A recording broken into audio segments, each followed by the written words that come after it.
Oui, bonjour à tous. J'aimerais répondre à une question que beaucoup me posent. Alors, si les questions sont posées ainsi en particulier, je n'aimerais pas répondre ça euh, aussi en particulier car beaucoup ont besoin de cette réponse car cette question-là touche le maximum des gens.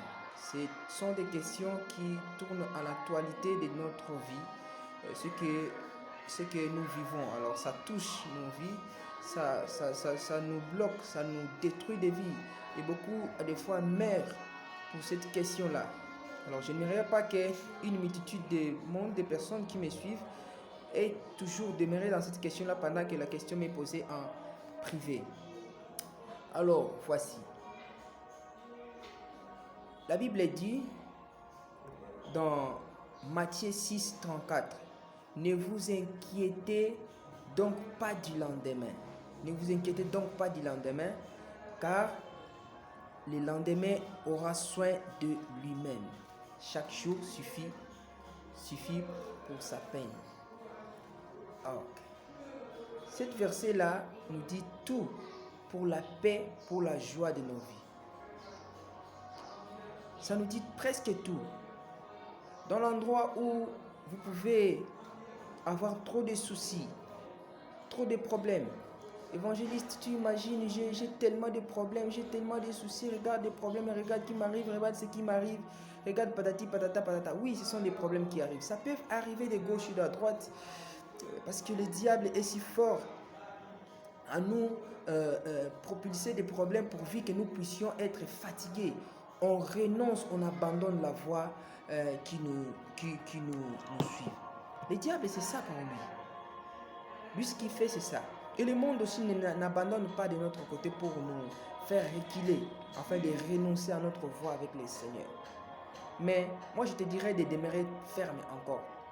Ces versets-là, Matthieu 6, 34, nous révèle les secrets de la paix avec Jésus. Quand le problème arrive, quand le vague de vent arrive, de gauche et à droite, ça te tient, tu demeures coincé. C'est alors que tu peux devenir ferme. C'est alors que tu comprends les secrets et tu deviens ferme avec Dieu. Sois calme et tranquille comme un vent apaisé. Ne te soucie pas quand quelqu'un d'autre a besoin plus que toi. Ne t'en soucie pas quand tu vois l'autre à la paix sans toi. Non, toi demeure toujours calme, entre dans ta coquille. Réserve-toi le calme et le silence règne malgré les problèmes, malgré que l'autre fois, malgré que le brisement, malgré que les liens du mariage, ça ne tient pas, malgré que le problème des finances, malgré que les mariages, malgré que tous les problèmes, des dossiers, des combats que vous racontez encore, demeurez humble et calme. Cherchez un vent de la paix. Je vous assure, ça sera un épanouissement de la grâce de Dieu en toi. Il n'y a que la paix. Si tu cherches la paix, au lieu que cela te touche, t'affecte, te détruit la vie. Frère, sœur, demeure au moins calme. Cherche même à sourire. Il y a un jour, quand on m'avait empoisonné, je disais, Seigneur, on m'a interdit de pouvoir pas beaucoup réfléchir, trop penser, je risque de mourir. Mais moi, je télécharge la musique. Je commence à écouter la musique, chanter à des fois. J'ai ressenti une paix sur moi, et totale. Et tout, du coup, les traitements sont passés dans les bons. C'est ça. Cherchez toujours la paix. Demeurer dans le calme. Pour toi, ce n'est que la paix qui règne. Une fois que la paix règne, c'est tout. Tu verras deuxième jour passe, troisième jour, la journée à qui tu étais attaqué par des soucis, par des problèmes, passe et rester loin. Près de toi, c'est la solution. Près de toi, c'est les remèdes à ton problème. La situation reste. Demeurer en Dieu.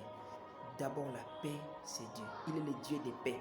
C'est lui qui fait de vous cet sujet de paix en vous, c'est Dieu. Cherchez la paix. Ah, les problèmes, ça va passer. Inutile de pouvoir mettre trop de soucis.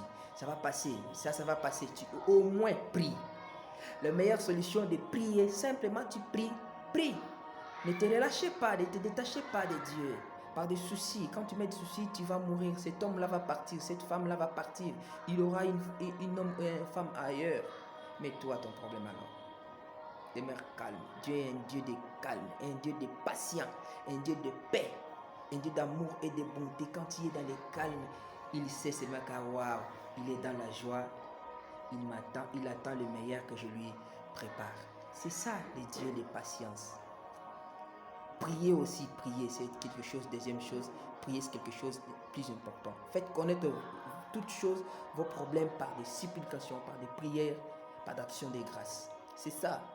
Car il disait à Ananias, Ananias, va. Maintenant, Paul prie.